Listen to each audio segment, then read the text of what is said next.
चलिए जी, तो आज का टॉपिक शुरू किया जाए।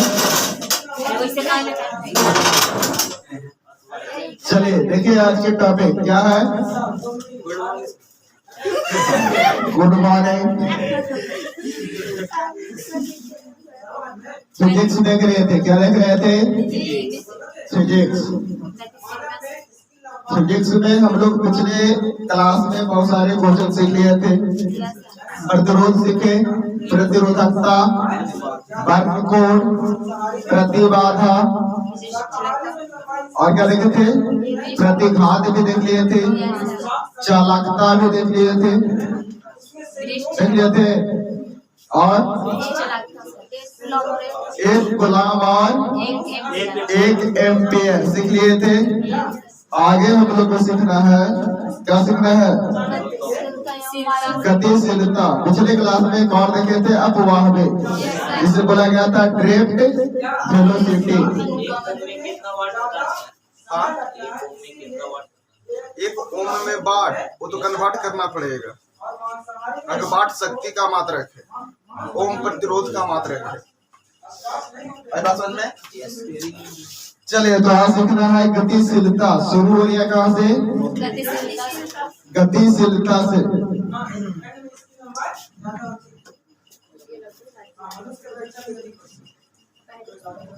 तो ये आपको 1 से 2 क्लास में आपको शॉर्ट आंसर है, एक तरीके से समाप्त हो जाएगा। फिर से नए तरीके से हम लोग शुरू करेंगे।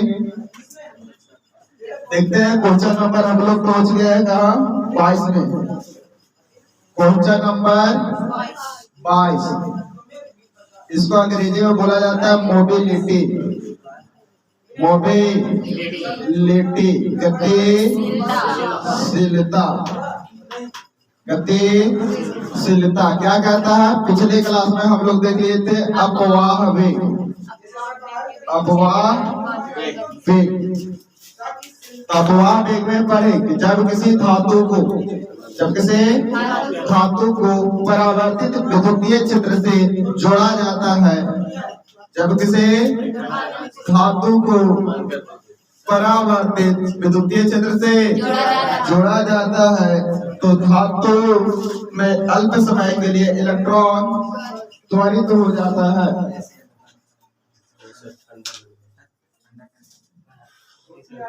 ये पढ़े थे, अल्प समय के लिए त्वरित हो जाता है जब किसी धातु को परावर्तित विद्युतीय क्षेत्र से जोड़ा जाता है, तो धातु में उपस्थित इलेक्ट्रॉन अल्प समय के लिए त्वरित हो जाता है, जिसे उसके वेग में वृद्धि हो जाती है, उसे अपवाह वेग कहते हैं। सुनकर लिख लेंगे। आगे हम लोग को पढ़ना मोबिलिटी।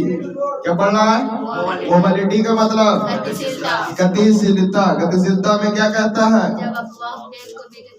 Vd बट्टा E equal to mobility. Mobility. Vd क्या है? अपवाह वेग। ये क्या है? ये क्या है?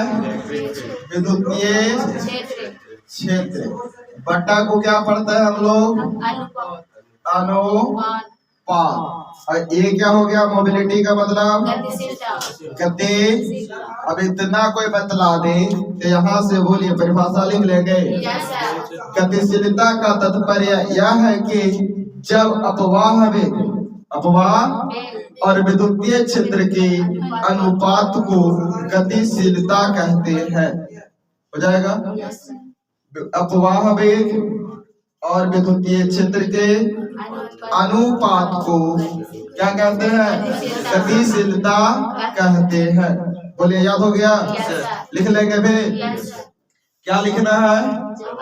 जब अपवाह वेग और विद्युतीय क्षेत्र के अनुपात को गतिशीलता कहते हैं। अतः गतिशीलता बराबर Vd बट्टा E हो जाएगा। आगे देखेंगे धारा घनत्व, और इसे किसके द्वारा था जी? ये मोबिलिटी जो था, ये किसके द्वारा? म्यू के द्वारा। किसके द्वारा? म्यू के द्वारा। क्लियर है? अगला है हम लोग को धारा घनत्व पढ़ना। धारा घनत्व, धारा घनत्व को अंग्रेजी में बोलते हैं करंट डेंसिटी। Current density. धारा घनत्व बराबर होता है धारा बट्टा क्षेत्रफल। धारा घनत्व बराबर क्या होता है? धारा बट्टा क्षेत्रफल। सूचित करते हैं जे से। किसको से? जे से। जे तो धारा को आई, क्षेत्रफल ए। अगर मात्रा की हम बात करें तो क्या मिलेगा? धारा का एम्पियर और क्षेत्रफल के मीटर। तो एम्पियर प्रति मीटर स्क्वायर किसका मात्रक हो गया? धारा घनत्व का। अब इसका मतलब क्या हो गया? धारा घनत्व क्या होगा? तो क्षेत्रफल है, तो क्षेत्रफल क्या होगा? चालक में रहेगा। इसका चालक का। तो बोल देंगे आंसर में क्या लिखेंगे? जब किसी एक इकाई क्षेत्रफल वाले चालक में, क्लियर है? एक इकाई क्षेत्रफल वाले चालक में धारा कहाँ बहेगा? चालक में ही ना, क्लियर है? एक इकाई क्षेत्रफल वाले चालक में धारा के उपस्थित मान को धारा घनत्व कहते हैं। क्लियर है? एक इकाई क्षेत्रफल में धारा के उपस्थित मान को क्या कहते हैं? धारा घनत्व कहते हैं। रिपीट कर लीजिए।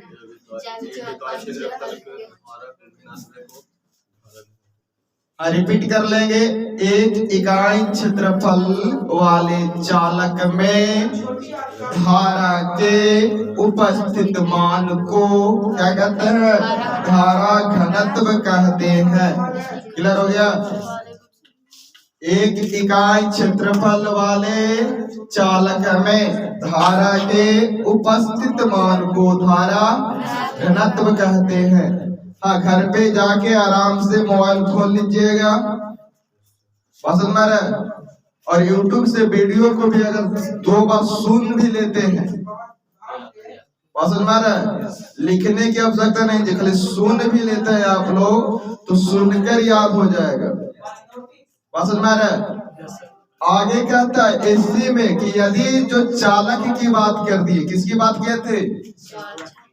चालक की। तो चालक का जो टाइप है वो कैसा हो सकता है? हो सकता है वो रेखीय हो। कैसा हो? हो सकता है कि वो चादर टाइप का हो। किसके टाइप का? चादर टाइप का हो सकता है। ये रेखीय बन गया। कैसा? रेखीय। तो ये रेखीय हो गया, अर्थात ये छड़ चालक के रूप में भी बोल सकते हैं। कैसा चालक? छड़ चालक। इस पे भी आवेश आ गया। क्या आ गया? आवेश आ गया। कितने में आवेश आया? मालूम चला कि यहाँ से यहाँ तक इसकी लंबाई को हम 1 लंबाई रखेंगे। क्लियर है? कितना? तो जब किसी रेखीय चालक के एक इकाई लंबाई में, जब किसी रेखीय चालक, रेखीय का मतलब रेखा जैसा, रेखीय का मतलब रेखा जैसा, तो एक ऐसा चालक हो गया रेखीय चालक। कैसा चालक? तो जब किसी रेखीय चालक के एक इकाई लंबाई में, एक इकाई लंबाई में, ये क्या है? धारा के उपस्थित मान को या आवेश के उपस्थित मान को। क्लियर है? अगर इसको हम आवेश मान ले, क्या मान ले? आवेश। तो आवेश को सूचित करते हैं Q से। क्लियर है? लंबाई को सूचित करेंगे L से। करेंगे तो इसको जो आ गया कि किसी रेखीय चालक के एक इकाई लंबाई में, एक इकाई लंबाई में आवेश के उपस्थित मान को, आवेश के उपस्थित मान को रेखीय आवेश घनत्व कहते हैं। क्या हो गया? रेखीय आवेश घनत्व कहते हैं। एक हम लोग सिर्फ देखे धारा घनत्व। क्या देखे? जिसमें मिला बाबू धारा बट्टा क्षेत्रफल। एक मिल रहा है रेखीय आवेश घनत्व, जिसमें मिलेगा आवेश बट्टा लंबाई, आवेश बट्टा चालक की लंबाई। क्लियर है? आगे मिल जाएगा पृष्ठीय आवेश घनत्व, पृष्ठीय आवेश घनत्व। इसमें भी आवेश बात किया, आवेश इसमें क्या था, धारा तो धारा आ गया था, इसमें आवेश है तो आवेश रेखीय था, इसीलिए यहाँ पर चालक की क्या लिए लंबाई। यहाँ पर भी आ जाएगा आवेश बट्टा चालक का क्षेत्रफल, यहाँ पर क्या हो जाएगा क्षेत्रफल। क्लियर है यहाँ तक?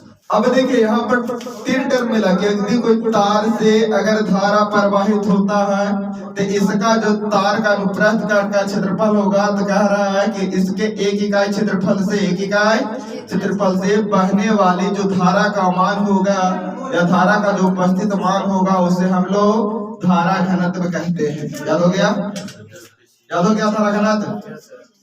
जब किसी एक इकाई क्षेत्रफल वाले चालक में, जब किसी एक इकाई क्षेत्रफल वाले चालक में धारा के उपस्थित मान को धारा घनत्व कहते हैं। क्लियर है? एक इकाई क्षेत्रफल वाले चालक में धारा के उपस्थित मान को धारा घनत्व कहते हैं। क्लास में ही कोशिश करिए याद हो जाए।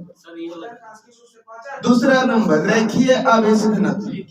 किसी रेखीय चालक के, किसी रेखीय चालक के एक इकाई लंबाई में, एक इकाई लंबाई में आवेश के उपस्थित मान को, आवेश के उपस्थित मान को रेखीय आवेश घनत्व कहते हैं। अतः रेखीय आवेश घनत्व बराबर आवेश बट्टा चालक के। अगर ये रेखीय न रह करके धातु का चदरा होता, क्या होता? चादर। क्लियर है? तो धातु का चादर होता, एकरा पर अगर चार्ज आयल है, इस पे क्या आ गया? चार्ज आ गया। क्लियर है? चार्ज का मतलब आवेश। जैसे ये बोर्ड है, धातु का चदरा जैसा है, एकरे पर अगर ये मेटल का होता, लोहे का पार्टिकल है, और इसी पर पूरा परलाइन आ गया, तो पूरे परलाइन आ गया ना, बात समझ आ रही है? तब क्या होगा? तो इसका जो एक इकाई क्षेत्रफल होगा, एक इकाई क्षेत्रफल किसका? ये क्या है? धातु के चदरे बोल सकते हैं, धातु के। जब किसी एक इकाई क्षेत्रफल वाले धातु के चदरे पर आवेश के उपस्थित मान को क्या कहते हैं? पृष्ठीय आवेश घनत्व कहते हैं। क्लियर है तीनों? अब तीनों को समझेंगे। इसको सूचित किए हमने जैसे, किसको से? जैसे। तो जे बराबर मिल गया आई बट्टा ए। इसको सूचित करते हैं हम लोग सिग्मा से। रेखीय आवेश घनत्व क्या बोलते हैं इसे? सिग्मा। तो सिग्मा बराबर क्या मिल गया? क्यू बट्टा एल। इसको सूचित करते हैं लैम्डा से। क्या चीज से? लैम्डा से। क्लियर है? लैम्डा इक्वल टू क्यू बट्टा ए। अब बात कर लिया जब मात्रक की, फॉर्मूला तो मिल गया। फॉर्मूले पर क्वेश्चन ऑब्जेक्टिव डालेगा, पकड़ लीजिएगा। जे बराबर सिग्मा बराबर, इसको क्या पढ़ते हैं? सिग्मा। सिग्मा बराबर क्यू बट्टा लैम्डा बराबर क्यू बट्टा में ए। अब इसकी हम मात्रा की बात कर ले बउआ, तो क्या मिलेगा? तो धारा का मात्रा क्या होती है? एम्पियर। क्षेत्रफल का एम्पियर मीटर स्क्वायर किसका मात्रक है? धारा घनत्व का। आवेश का मात्रक कूलाम। लंबाई का कूलाम प्रति मीटर किसका मात्रक है? रेखीय आवेश घनत्व का। आवेश का मात्रक क्षेत्रफल का मीटर। कूलाम प्रति मीटर स्क्वायर किसका मात्रक है? पृष्ठीय आवेश घनत्व का। बोले तीनों क्लियर है? याद हो गया? तीनों का फिगर भी दिखाई दे रहा है आप लोग का। ई धातु का चदरा हो गया बोर्ड, मान लीजिए इसका जितना एक इकाई क्षेत्रफल लेंगे, ठीक है, एक इकाई एक स्क्वायर फीट में जितना चार्ज है उसी को हम लोग बोलेंगे पृष्ठीय आवेश घनत्व। क्लियर है? किसी धातु के चदरे के एक इकाई क्षेत्रफल में, एक इकाई क्षेत्रफल में आवेश के उपस्थित मान को क्या कहते हैं? पृष्ठीय आवेश घनत्व कहते हैं। याद हो गया? तो खड़ा करवा के पूछ लिया जाए। क्लियर है? खड़ा करवा के पूछ लिया जाए, पढ़ लीजिएगा। चलिए विकास कुमार खड़ा हो जाए, बोलिए पहला नंबर धारा घनत्व कैसे पढ़ेंगे? जब किसी एक इकाई क्षेत्रफल में धारा के उपस्थित मान को धारा घनत्व कहते हैं। गुड। इसे J द्वारा J बराबर I बटा A आता है इसका मात्रा ampere metre square, ampere ampere. दूसरा पढ़िए रेखीय आवेश घनत्व। कॉपी में से नहीं, यहीं से पढ़ना है। ये फॉर्मूला देख रहे हैं? हाँ। जब रेखीय आवेश के घनत्व को, रेखीय आवेश के चालक को एक इकाई लंबाई के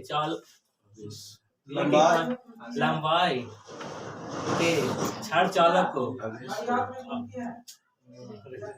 चलिए कोशिश अच्छी है, बैठ जाएंगे। चलिए इधर से, हाँ आप पढ़िए। किसी रेखीय चालक के एक इकाई लंबाई से आवेश के उपस्थित आवेश के मान को रेखीय आवेश घनत्व कहते हैं। इसे सिग्मा द्वारा सूचित किया जाता है। गुड। अतः सिग्मा बराबर क्यू बटा एल। इसका ऐसा मात्रा कूलम मीटर या कूलम प्रति मीटर। गुड। तीसरा पढ़िए। जब तीसरा किसी धातु के चदरे से एक इकाई क्षेत्रफल से आवेश के कुल मान को पृष्ठीय घनत्व क्षेत्रफल। फिर से पढ़ेंगे। किसी धातु के चदरे से एक इकाई क्षेत्रफल से कुल आवेश के मान को पृष्ठीय आवेश घनत्व कहते हैं। चलिए प्रयास अच्छा है, बैठ जाएंगे। कुछ याद हुआ जे? याद हुआ कुछ? पढ़ लेंगे यार। अब पढ़ना सीखिएगा बाबू। एक क्लास आपका, ठीक है, अब थोड़ी सी दूसरे ढंग से तैयारी चल रही है, इसीलिए दिमाग पर जोर देना है, ठीक है। कहेंगे परीक्षा में मास्टर साहब आपके नहीं होंगे। क्लियर है? सर क्वेश्चन मिल गया सर, तीसरका के आंसर लिखा दीजिए सर, दूसरका के आंसर लिखा दीजिए सर। बस मेरा प्रश्न पूछेगा, आप अपने नहीं याद आ रहा है, मित्र बंधु से भी मदद लीजिएगा। क्या इबला बता दोगे?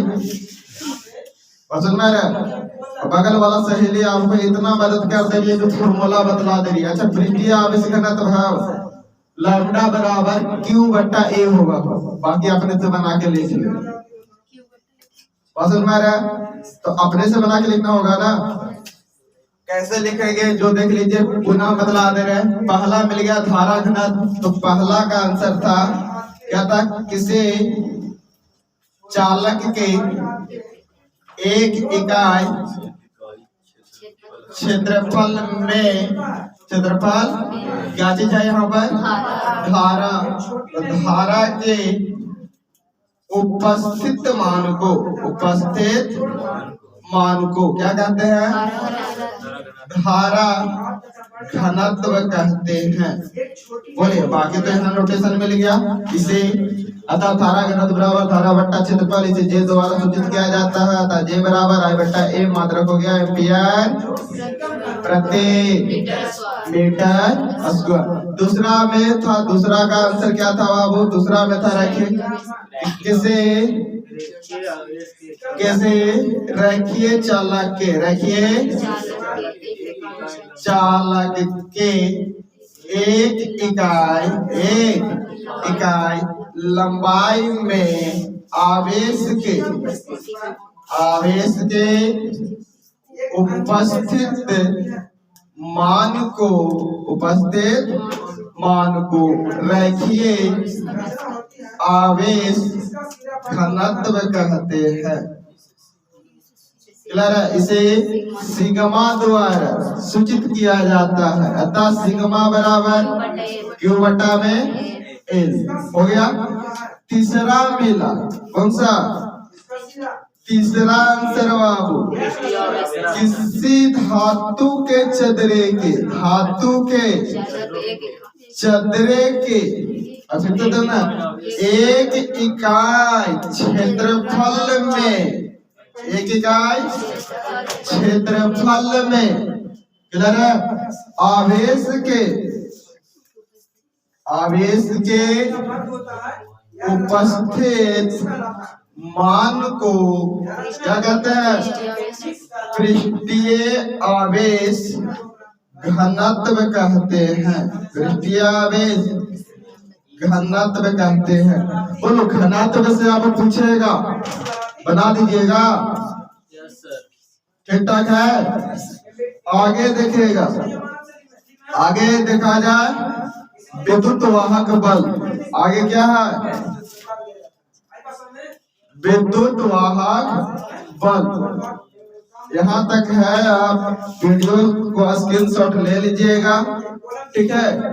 और वहां से आप क्या कर लीजिएगा, लिख लीजिएगा। और एक ही क्वेश्चन को बाबू 2-3 बार आंसर बोला गया है, और क्वेश्चन का आंसर ऐसा नहीं है कि एकदम 80 के स्पीड से बोला जा रहा है, धीरे धीरे बोला जा रहा है। सुनकर भी आप लिख सकते हैं। तो घर पे जाके एक बार रफ कर लेना है, नोट नहीं, रफ। पसंद आ रहा है? सुन भी लेंगे और क्या कर लेंगे, लिख भी लेंगे। पसंद आ रही है? और यहाँ पर भी आप कॉपी किताब खोल कर रखेंगे अपना, कुछ नोट पॉइंट मिले जैसा कि जो याद नहीं है, क्लियर है? उसको आप शॉर्ट में नोट करते जाएंगे अपने तरीके से। पसंद आ रही है? आगे देखते हैं, आगे कहता है विद्युत वाहक बल। अगला नंबर हम लोग को मिलेगा 24 नंबर। कितना? 24 नंबर, विद्युत वाहक बल।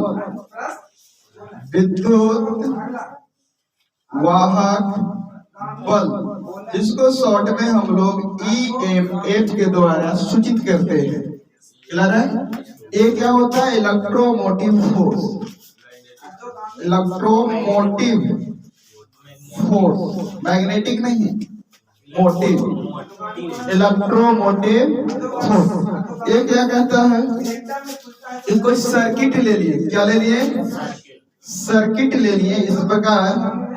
यहाँ इसको ऐसे जोड़ दिए। अगर ये सपोज करिए कि बल्ब है, क्या है? बल्ब। तो बल्ब को जलाने के लिए, बल्ब को जलाने के लिए धारा की आवश्यकता है। किसका? तो कहता है यहाँ पर कि किसी परिपथ में, ये क्या कहता है? किसी परिपथ में एकांक धारा, एकांक धारा, यहाँ से क्या निकलेगा? धारा निकलेगा। क्लियर है? तो एकांक का मतलब एक इकाई, अर्थात 1 एम्पियर धारा। क्लियर है? किसी परिपथ में एकांक धारा चालू रखने के लिए, चालू रखने के लिए जितनी ऊर्जा की आवश्यकता होती है, जितने ऊर्जा की आवश्यकता होती है, उसे उस परिपथ का विद्युत वाहक बल कहते हैं। बोलो, लिख लोगे? किसी परिपथ में एकांक धारा चालू रखने के लिए जितनी ऊर्जा की आवश्यकता होती है, उसे उस परिपथ के क्या कहते हैं? विद्युत वाहक बल कहते हैं। इसे EMF द्वारा सूचित किया जाता है। किसके द्वारा? अब यहाँ पर आ जाता है कि इसी का है EMF। क्लियर है? तो इसका मात्रक क्या होगा ईएमएफ का? ईएमएफ का मात्रक है option number A coulomb, option number B volt, option number C farad, option number D newton. EMF का मात्रक क्या है? क्या हो जाएगा?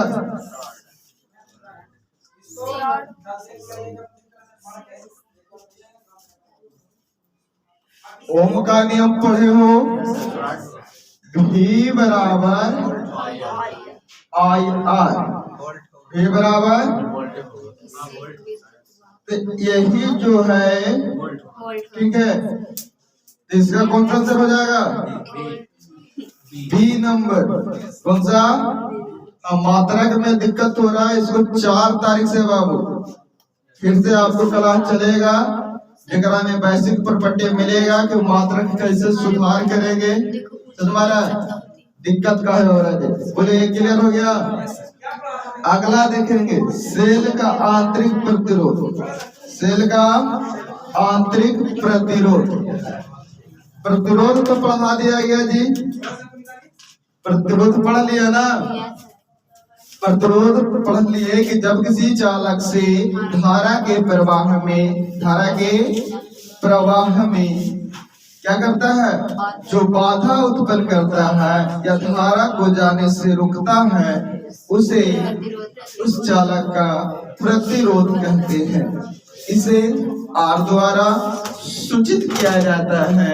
इसका एसआई मात्रा ओम होता है। यहाँ तक तो क्लियर है? अब क्वेश्चन आ गया हमारा 25 में, क्या आ गया? सेल का आंतरिक प्रतिरोध। सेल का आंतरिक प्रतिरोध। अब आंतरिक प्रतिरोध क्या है? तो सेल का अर्थ क्या हो गया? बैटरी। सेल का बैटरी ऐसे सिंबल देते हैं, जने बड़ा बने प्लस, छोटका दने माइनस। अब कहता है कि बैटरी बन गया। क्या बन गया? बैटरी का। एक से बाहर में कोई उपकरण हम लोग जोड़ देते हैं, क्या करते हैं? ये बाहरी आ गया, ये क्या आ गया? ये बाहरी प्रतिरोध के रूप में काम कर रहा है। क्लियर है? किसके रूप में? बाहरी प्रतिरोध के रूप में। यहाँ पर पूछा है आंतरिक प्रतिरोध। क्लियर है? तो कहने का अर्थ है कि जैसे एक मान ले लिया जाए कि 2 वोल्ट है। कितना है? 2 वोल्ट। क्लियर है? बैटरी के मान कितना? 2 वोल्ट। अब कहता है कि यहाँ से बैटरी कैसे नहीं कि जैसे ही यहाँ पर स्विच अगर लगा दे, क्या लगा दे? स्विच। क्लियर है? एक की आ गया, की को ऑन जैसे ही किए समूचे बैटरी खत्म। ऐसा होता है? हो जाता है ऐसा। घड़ी का बैटरी लगल है, घड़ी में बैटरी होगा ना? क्लियर है? ऐसा तो नहीं बैटरी लगाए तुरंत 1 सेकंड में बैटरी खत्म। नहीं सर, ऐसा नहीं होता। बात समझ में आ रहा है? अब बैटरी बैकअप दे रहा है 1 दिन, 2 दिन, 1 महीना, 1 साल, ऐसा देता है। तो ये कहता है कि इसको 2 वोल्ट निकालना है। समझ में आ रहा है? तो थोड़े थोड़े निकालेगा। उदाहरण स्वरूप समझिए, घर में कोठी है, कोठी जिसको नहीं है तो ट्राम को बोलते हैं, जेकरा में चावल गेहूं रखले होता है। घर में 5 गो परिवार है, खाए वाला है। क्या करता है? एक ही दिन धान उसने वाला तसला 10 को लगाते हैं, समूचे चावल के दम भात बना देते हैं। ऐसा करते हैं? क्या करते हैं? थोड़ा 5 आदमी, अच्छा 5 गिलास बना दे, इतना में तीनों टाइम दम भर हो जाएगा। ऐसा करते हैं? तो 5 गिलास ही निकाल रहे हैं। क्या हो कि अगर अकाल भी पड़ जाए तो 2 साल खींच ले कर रहा है। तो वही है आंतरिक प्रतिरोध। तुम्हारा तो कैसे पढ़ेंगे इसको? तो सेल से धारा प्रवाह करते हैं। सेल से क्या प्रवाह होगा? तो सेल के अंदर कह रहा है कि जी सब एक ही बार खत्म कर दे भाजी। पसंद में रहा? अभी तो सहारा और दिवाली अभी वाला है। समझ में आ रहा है? आज ही खत्म कर दो बता कर दिवालिया में लेवा लगे है। समझ में आ रहा है? तो क्या हो जाएगा? तो यही कह रहा है कि जब सेल से विद्युत धारा का प्रवाह होता है तो सेल के अंदर जो धारा का विरोध होता है, सेल के अंदर जो धारा का विरोध होता है उसे सेल का आंतरिक प्रतिरोध कहते हैं। हाँ, सेल के अंदर जो होती है, ठीक है, ये जो सेल है इसके अंदर भी छोटा सा क्या होता है? प्रतिरोध लगा होता है। क्या होता है? प्रतिरोध लगा होता है। बाहर में बड़का प्रतिरोध डाल रहे हो, अब यहाँ से अगर वैल्यू 12 वोल्ट है, कितना है? 12 वोल्ट है, और एक में सपोज इलेक्ट्रॉन उपस्थित है, 12,000 इलेक्ट्रॉन है। कितना? 12,000 इलेक्ट्रॉन है। तब एकरा में से धीरे धीरे क्या रखे? 4 इलेक्ट्रॉन को निकालते जाइए। 4 इलेक्ट्रॉन को, 4 इलेक्ट्रॉन से जलना शुरू कर देगा। क्लियर है? अब यहाँ से तो एक ही बार 12,000 आ सकते हैं ना? समझ में आ रहा? तो यही रोका कहाँ बाबू के वो निकलने लगी है? 4 गो निकलो। 4 गो निकल रहा है तो निकले में टाइम लगेगा, और जितना देरी में निकला वही उस बैटरी का बैकअप है। समझ में आ गया? जितना देरी में निकला, 1 घंटा में निकल गया तो 1 घंटा बैकअप है। 1 दिन में निकला तो 1 दिन का बैकअप है। 1 महीना में निकले में टाइम लगा। क्लियर है? तो 1 महीना उस बैटरी का बैकअप हो गया। बस समझ में आ गए? बाकी फिर से डिटेल मिलेगा चैप्टर में। क्या कहेंगे? जब किसी सेल से विद्युत धारा का प्रवाह किया जाता है, जब किसी सेल से विद्युत धारा का प्रवाह किया जाता है तो सेल के अंदर जो धारा का विरोध होता है उसे सेल का आंतरिक प्रतिरोध कहते हैं। बोले क्लियर हो गया? पढ़ लेंगे? चलिए जी, खड़े होइए, पढ़िए।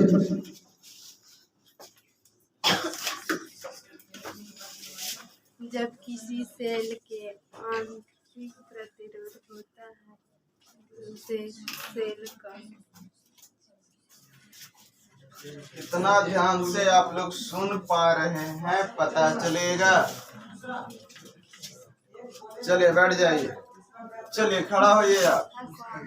हाँ पढ़िए। जब सेल के अंदर धारा का प्रवाह किया जाता है,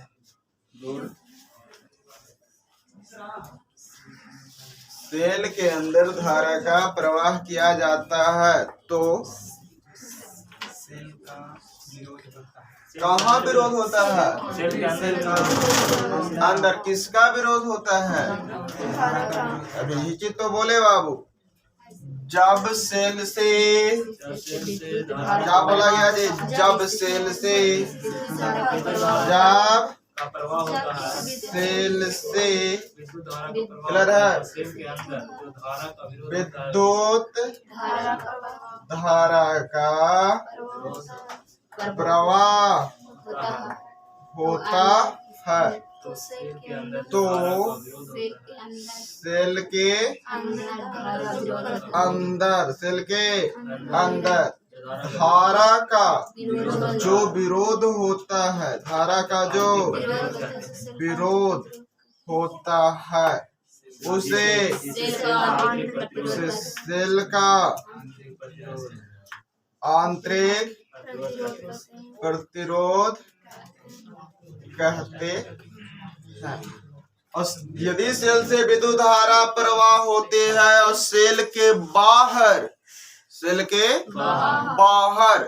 धारा का जो विरोध होता है उसे सेल का बाहरी प्रतिरोध कहते हैं। क्या कहते हैं? अगर अंदर में धारा का विरोध हो रहा है तो आंतरिक प्रतिरोध, बाहर में हो रहा है तो बाहरी प्रतिरोध। खाली प्रतिरोध किसे कहते हैं? बैठ जाइए, आप बोलिए। सिर्फ प्रतिरोध। हाँ प्रतिरोध। किसी चालक में एकांक धारा का विरोध होता है उसे प्रतिरोध कहते हैं। चलिए, प्रयास अच्छा है, बढ़ जाएंगे, पीछे खड़ा होंगे। अब बोलिए, प्रतिरोध किसे कहते हैं? प्रतिरोध पिछले क्लास में बताया गया, प्रतिरोध, प्रतिबाधा, प्रतिघात।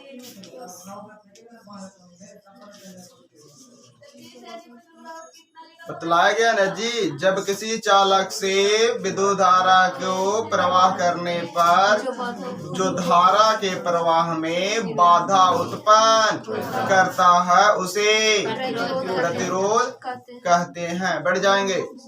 चलिए, प्रीति कुमारी, चलिए आप बोलिए, प्रतिरोध किसे कहते हैं? जब किसी चालक से विद्युत धारा प्रवाहित किया जाता है तो उसमें जो विरोध करता है उसमें जो विरोध करता है, किसका विरोध करता है? हाँ, तो ये बोलिए, जब किसी चालक से विद्युत धारा के प्रवाह में जो बाधा उत्पन्न करता है, अर्थात धारा के प्रवाह में जो बाधा उत्पन्न करता है, विरोध करता है, उसे चालक का क्या कहते हैं? प्रतिरोध कहते हैं। क्लियर है? चलिए, आज की सेवा यहीं पर समाप्त की जाती है।